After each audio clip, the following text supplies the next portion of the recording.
Hello, I'm Chanel. Welcome to Spirited Stardust. I think I already did sort of an intro with one of the other decks, but I thought I'd redo it to better explain what I'm doing with, I got it for the guidebook. So this is about decks that I've purchased because of the guidebook. So it is not a deck that I got because I liked the artwork or I liked the theme. It was because the look of the guidebook and the content intrigued me. It's like there's maybe decks that I was half about, but it's the guidebook that was the deciding factor. Yes, I want to get it just so I can read that guidebook. I have a thing for guidebooks. I am a former librarian and a bookworm, and I absolutely just love reading them. I get so much joy too from other people's perspectives. I love changing my viewpoint on things that otherwise I like seeing things in cards that I wouldn't have normally seen, or like an idea about that particular card that I wouldn't have thought of. Like, it's just so interesting to see how different people with different lenses view things, because we've all had different life experiences, and that colors our perception, our interpretations of cards. So I love just adding to my repertoire, like increasing the breadth of possible interpretations, thanks to other human beings' views. So this is all about guidebooks, decks that you bought because the guidebook was so intriguing. So the first one is the Saint Soleil beginner's deck. Now, I didn't just get this for the guidebook too. The guidebook's pretty much also written on the cards. You've got all of these keywords, you've got astrological, planetary, and elemental symbols.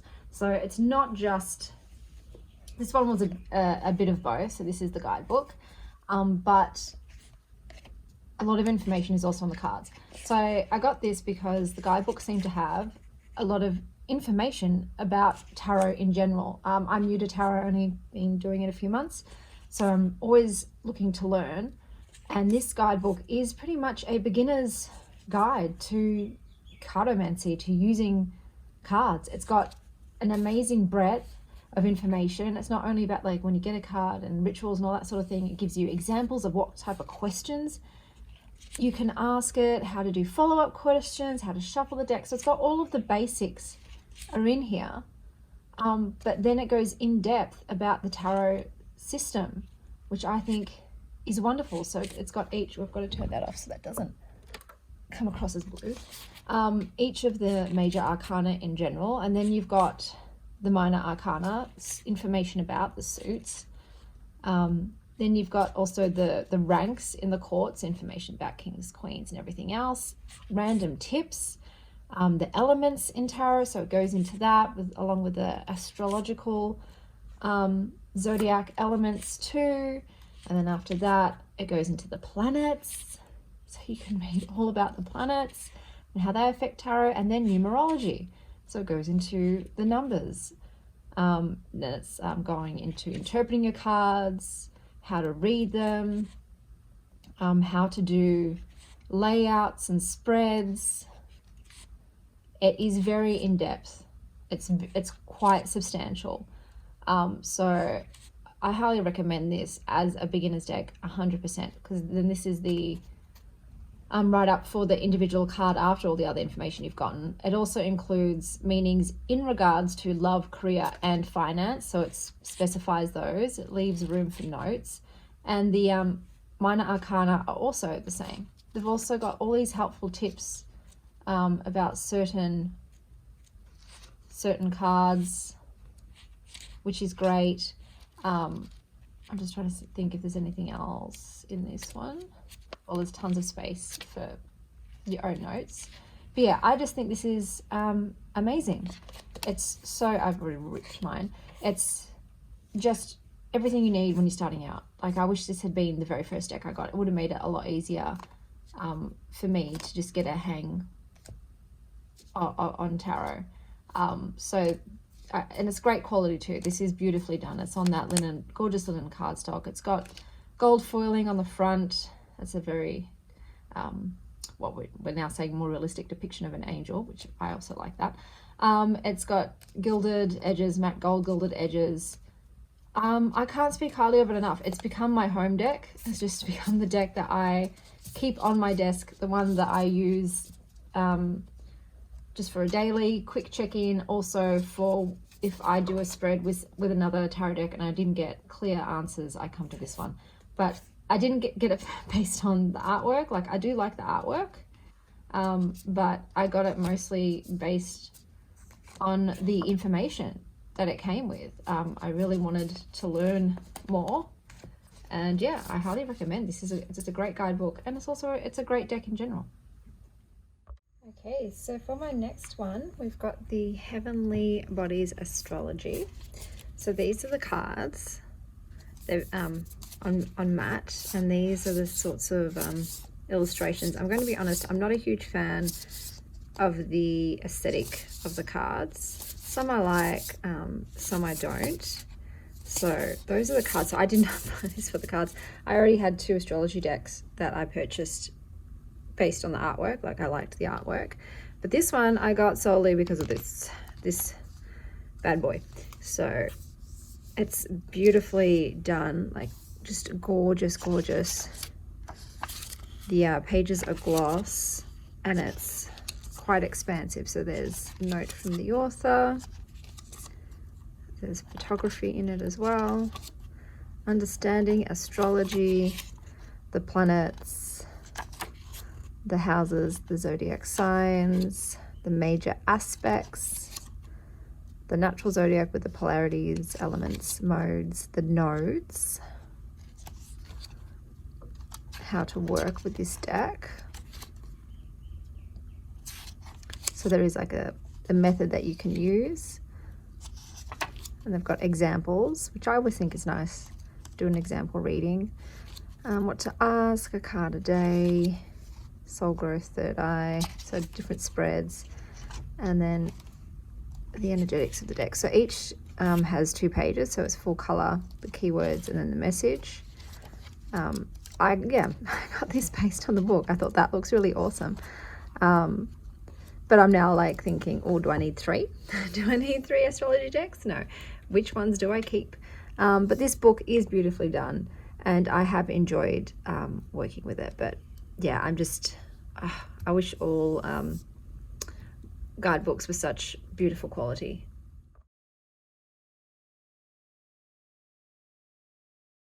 Okay, so let's have a look at the guidebooks, the decks that I purchased just based on the guidebook. So this is the first one. This is a Lion Strider's Tarot. These are the backs, and these are the fronts, just to get an idea of the artwork. So it's sort of that really minimalist, a lot of white space, very unique style. So I was not drawn to these cards at all for the artwork or the theme. It was the guidebook. Someone showed the guidebook, and I was like, that looks amazing. I love the quality. It's got the gloss paper. It's got full color as well, so that tells you how to read the cards and handle the decks. There's some spreads here as well, as you can see. It talks about correspondences and astrology, plant correlations, and then it goes into the arcana. So you have like a full page for the picture, you've got the keywords, you've got about the card, and it's very unique. I'll read one. So should I read the full? All right, I'll just read the full while I flip through some cards, because I think that would be a bit more entertaining than just me reading. If they're upside down, apologies, but let's see how we go. And I'm sorry for that light. I know it's always in such an odd spot. So the keywords are journey, idealism, new adventures, innocence, decisions, spontaneity, risk-taking, openness to new experiences. The Fool is a card of potential, new beginnings, and innocence. I was moved to draw him with an unfinished face and body, because the card speaks of someone at the start of a formative journey or experience. Who he will become is still a mystery. This card indicates that adventure and new opportunities await. The Fool is carefree, unburdened by fear or anxiety, even though he is taking a literal leap of faith with 1 foot on the edge of a cliff. He does not seem to mind, and if he does not really know what lies ahead, In most decks, the Fool is shown with an animal companion, usually a dog, but I gave him a kookaburra, the teddy bear of the sky. Kookaburras are also known for their laughter and playfulness, perfect for the Fool, who symbolizes an innocent, happy nature that simply follows its instincts. In a reading, the Fool card is the card that most represents the querent themselves. The Tower is ultimately the Fool's journey. Sometimes the Fool may represent another person. When the Fool shows up in the future position in a romance reading, it might be indicating a new love interest who is young, carefree, fun, or irresponsible. The Magician and the Fool are great together, as they are a scion of a time when the forces in your life will help you accomplish big things without having to lose your lightness of being. The Fool in conjunction with a travel card, the Eight of Wands or Two of Wands, for example, indicates a time when it is advisable to step off into the unknown and embrace new adventures. In its reversed aspect, beware of irresponsibility, mad projects, and recklessness. Depending on the other cards in the spread, the message could be as gentle as an admonishment to let go of anxiety, or as severe as a warning about recklessness or mental instability in yourself and others. In the negative, he warns of unfinished business or abandoned projects and insecurity, and doubt, or that a foolish or irresponsible choice has been or will be made. In extreme cases, the Fool may speak of madness, mental illness, or dementia. Be very careful when you see the Devil and the Fool in a reading together. What may seem like fun, carefree living can quickly turn into debt, addiction, and destroyed relationships. Correspondences. Astrology, none. Numbers, 0, 22, and 33. Associated plants are ginseng, cedar, rose, and geranium. So I'll just move these out the way. That's an example of the kind of readings. You talk about the cards with various other cards. I'll just show you the minor arcana so you can see what they're like. They also talk about the suit of cups before each court, the suits before each court. So once again, it's the same sort of layout. You get a full color picture of the card, you get the keywords about it, as well as about the card with some other random cards, some examples of how it is. This has associated birthdays as well in its correspondences. So like I said, I bought this base. This was literally the first time I saw a big book like this, and I found it very intriguing. So I literally just bought the deck, so I could read the book. This is what's triggered this tag. This is all about those decks that, I wouldn't have purchased if not for the guidebook. So that is the Line Striders Tarot by Ciolo Thompson for the guidebook. And that is the Herb Crafters Tarot. So I'll just show you some of the artwork, or I might just do this. I might just do a deck spread for you. So this is the Herb Crafters Tarot. Oh, I love that one. Let's put that one up there. And this is the guidebook, which is gorgeous. Like, a lot of these guidebooks look like legit books. So this is not colored, but this has a lot of information about plants. So I'm interested in anything that's related to plants and why the person thinks that they, look at that, okay, the full dandelion, why they correlate, and what, energetic properties of the plant correlates with the meaning of the thing. I'll just read this one. Okay, so we've got the full dandelion. Follow your dream seeds. Be audacious in your adventures. Seek wisdom in weeds. I'll flip through while I go through it. So that's the card. A basket of dandelion flowers lies in the grass. Stones mark the cardinal directions, but the arrow-shaped leaves point to many possible paths. Some plants spill from a wild crafting pouch that rests on the ground. A monarch butterfly sets off on its migration. The world is full of adventure, open to what you have never known before. Like the dandelion seeds that float freely in all directions, trust the changing winds as you embark on a new journey. The bright yellow flowers are bold and lively. Be as audacious and spirited in in your explorations. Often thought of as a weed, dandelion is an inviting first medicine for a new herbalist.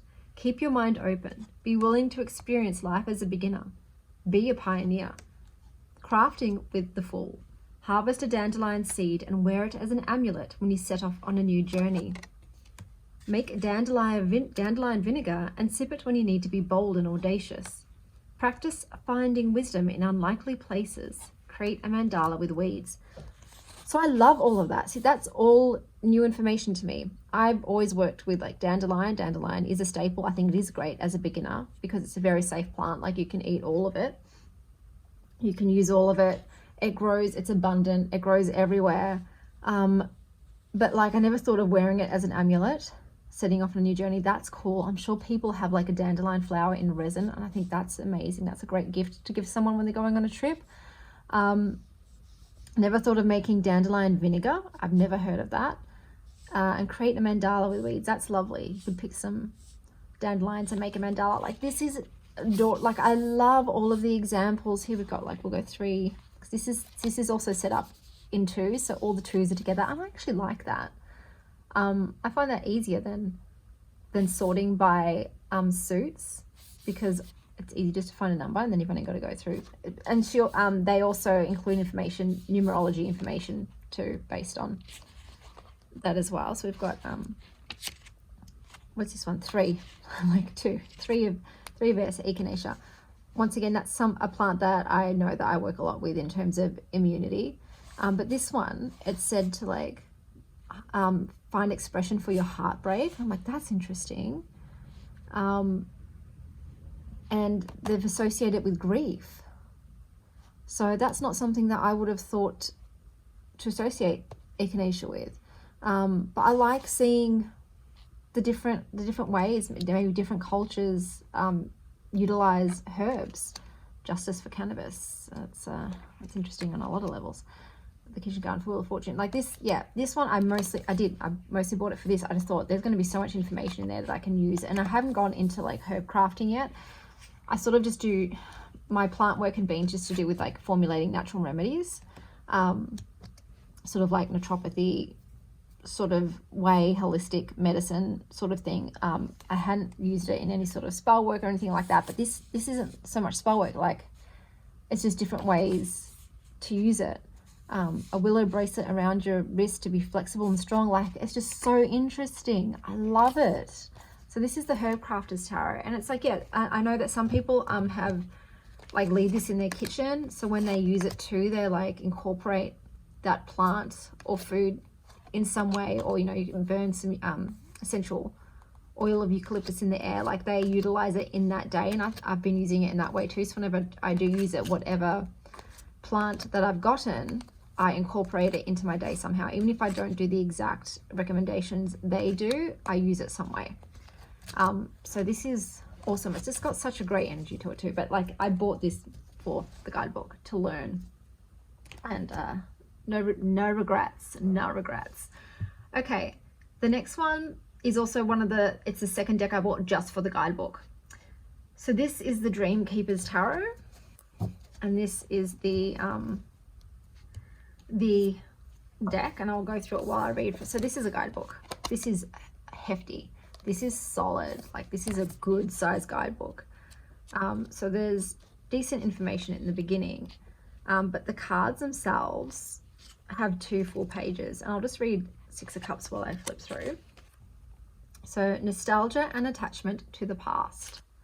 Hopefully there's not too much glare. 2 children sit in a friendly embrace on the skeleton of a swan, sharing resources and warmth between them. Deeply and joyously connected, they mirror each other both in appearance and in attitude. In a positive light, the 6 of Cups is the card of friendship, innocence, kindness, nostalgia, and childlike joy. It encourages you to maintain a childlike view of the world, to cultivate a mind that is open to new ideas, full of wonder, curiosity, and inquisitiveness. It encourages you to cultivate what in Zen Buddhism is known as beginner's mind, the dropping of expectations and preconceived ideas in order to see with fresh eyes.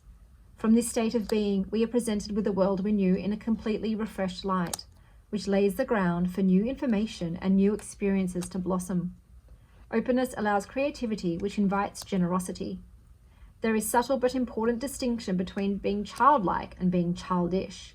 In a negative light, this card might be pointing to a childish desire of not wanting to grow up and take responsibility for one's life. While it can feel like a comfort to allow others to be in charge, in doing so, we surrender our personal power and stifle growth and independence. You are ultimately responsible for giving yourself the security needed to thrive, but by no means must this be a joyless endeavor. The lesson, then, might seem paradoxical. We must grow up and evolve into what our soul is calling us to be, all the while cultivating and maintaining the openness of a beginner's mind. Another aspect of the Six of Cups points to being overly nostalgic, living too much in the past and thus over-idolizing times gone by. Popular in folklore around the world, the swan is a symbol of true beauty and power of the self. We get the phrase swan song from the ancient Greeks, who believed that the swan, having been silent most of its life, sang its most beautiful song just before death. The bird seen here has already chanted its great song, reminding us that the past is gone, never to return. While this is a bittersweet realization, it is also exactly as it should be. We can carry the memories with us for the rest of our days, but must take care not to dwell too much in them. For staying in the past, we miss all there is to savor and enjoy in the present moment. Divinatory message. The Six of Cups represents nostalgia for a specific time in the past, perhaps a time where things were simple and the mood carefree. It speaks of innocence, an actual child, your inner child, or the joy of a friend who brings out the playful side of you. It could speak of past efforts that are now blooming in the present, such as meeting with an old friend, acquaintance, or lover with whom you had previously lost contact. It can also speak of being unwilling to grow or mature, remaining overly identified with the past, and thus out of touch with the present. Ultimately, this card guides us to reclaim the joy we experienced as children, through a refreshed outlook or remembrance of what we enjoyed before the pressures of life hardened our hearts. Keywords: goodwill, innocence, childhood, beginner's mind, reversed, living in the past, nostalgia, childishness. So this, I think this is amazing. I love all of those messages. I love the keywords. I love the explanations of why they chose a particular artwork. I love the upright and reversed meanings. I love the divinatory meanings. I just think it's great. It just gives so much depth and different insights into the cards. I think it's fantastic, even though, like I said, this is not normally, like, this is not really my personal style at all. Like, I don't hate it. Oh, I find them so creepy. I find the headless things real creepy. But I don't love it. Like, I did not get this based on like the card stock or the theme of the deck or the imagery whatsoever. But it was the guidebook. I'm like, I need it for that. I need to read these different depictions, these different ideas, these different words, and let them marinate. So that's the Dreamkeeper's Tarot. That's an just excellent guidebook. Okay, next up, we've got the Gentle Tarot. And I know you're probably thinking, like, what do you mean you got it for the guidebook? I did, though. So this has been around a while. And it just didn't grab me enough. Like, I think it's very sweet. I love the theme of it. Like, I'm a sucker for nature decks. I like the depictions. There wasn't enough that I was just like, I'm not that drawn to it to buy it. So I just held off. And it wasn't until I found out about the very substantial guidebook that was coming that made me, because it can be a bit pippish, that made me want to launch in. And I'm like, okay, I am literally getting this for the guidebook. I want to read. Like, everyone raves about it, the gentleness and everything else, but I'm like, I wanted also the linen out of all of them. I was thinking about the pocket, but the linen spoke to me, and that doesn't come with the guidebook. So I had to wait until the creator actually made the guidebook, the fantastic guidebook. Like, this is a novel. I wouldn't call this a book. This is a novel. This is novel sized. It's got a beautiful linen card, and the insides are amazing. They're all colored. It's gorgeous. It's so pretty. There's so much information, poetry, spreads, opening, closing intentions, and then each card has 3 whole pages, including minor arcana. So I just think that was gorgeous, and that was what sold it for me. I'm like, okay, now I'm purchasing it. Like, I've been holding off, just wasn't sure, and then it was this guidebook that decided it for me. So we're going to read Five of Thunder. It is okay to stop and choose a different path. I honor my being by listening. Striving to climb to the top of the ridge, you realize that reaching the peak is not actually something that you really need. Fox friend helps take your lightning bolt offering to the top.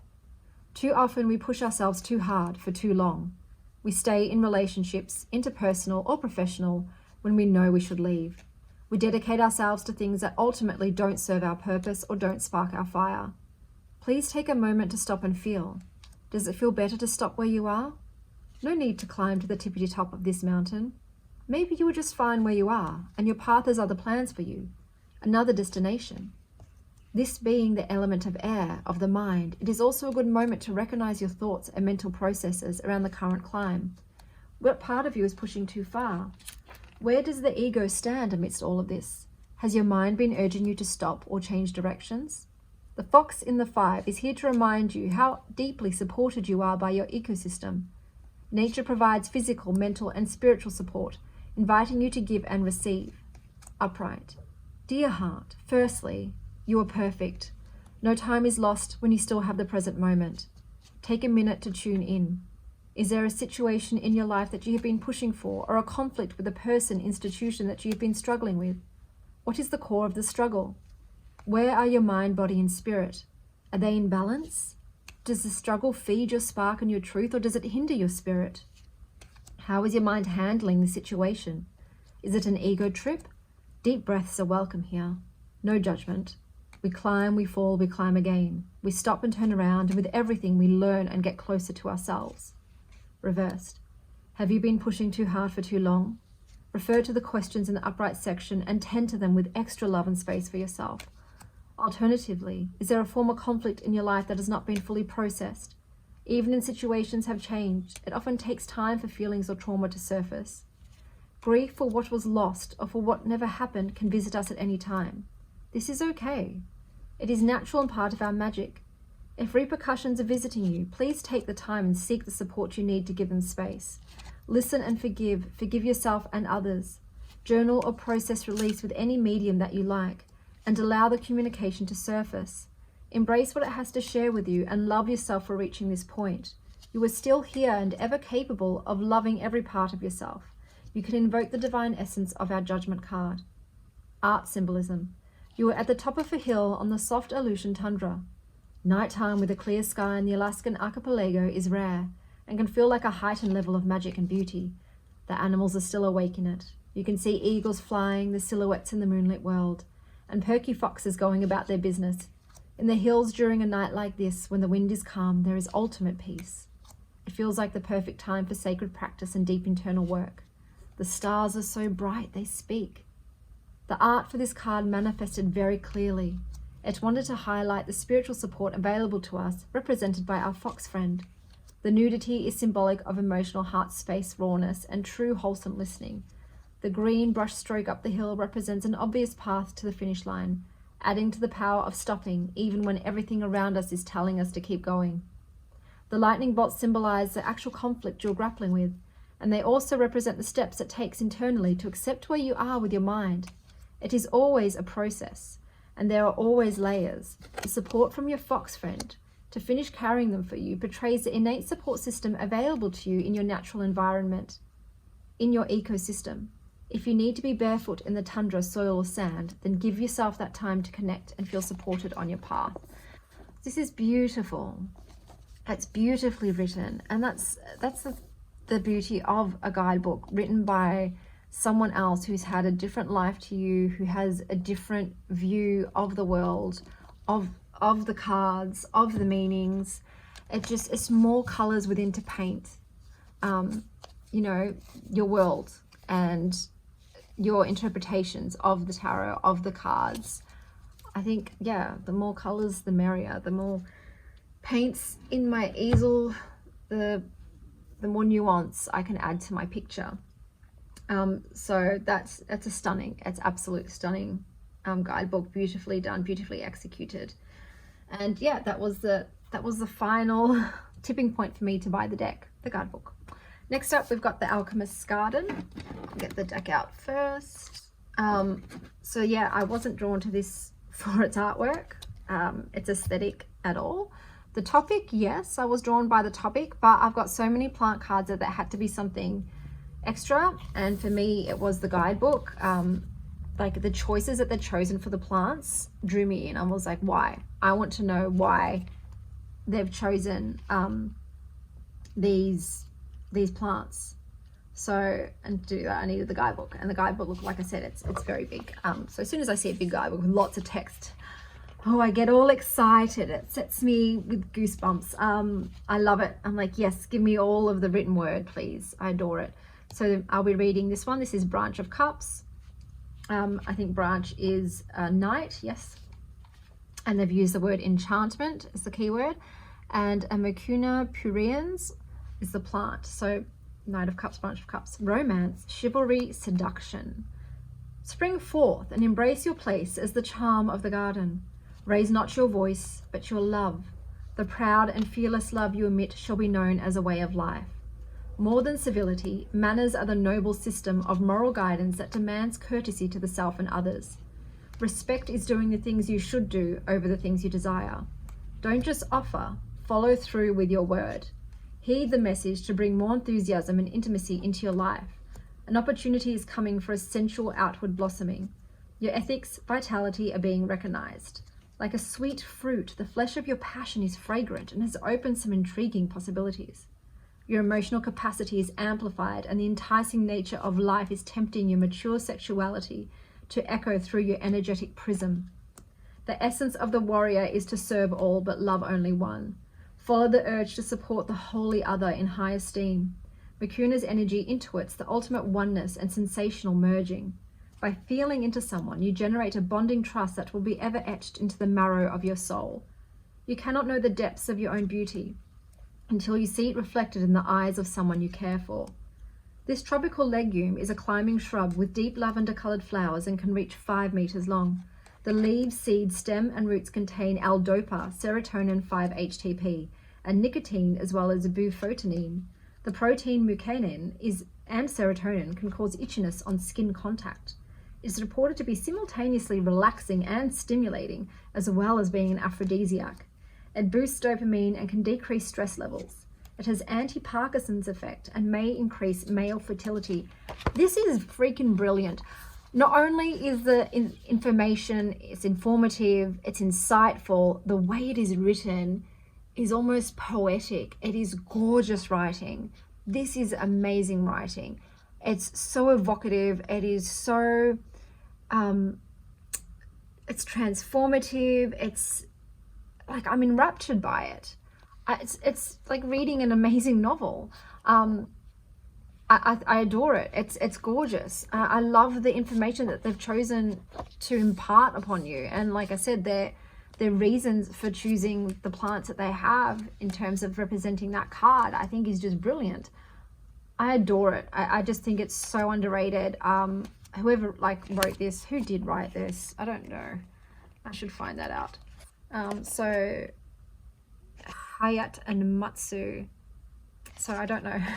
But the author, bravo, my friend, bravo. Your writing is gorgeous, and I get so absorbed by it. Anytime I read it, it normally sets me off a path of some different tangent of knowledge that I want to discover and delve into and submerge myself in. I think it's absolutely stunning. I didn't even know about that plant Mucuna, and now I want to go and research all of it. It's just the epitome of I got it for the guidebook, my friend. Amazing.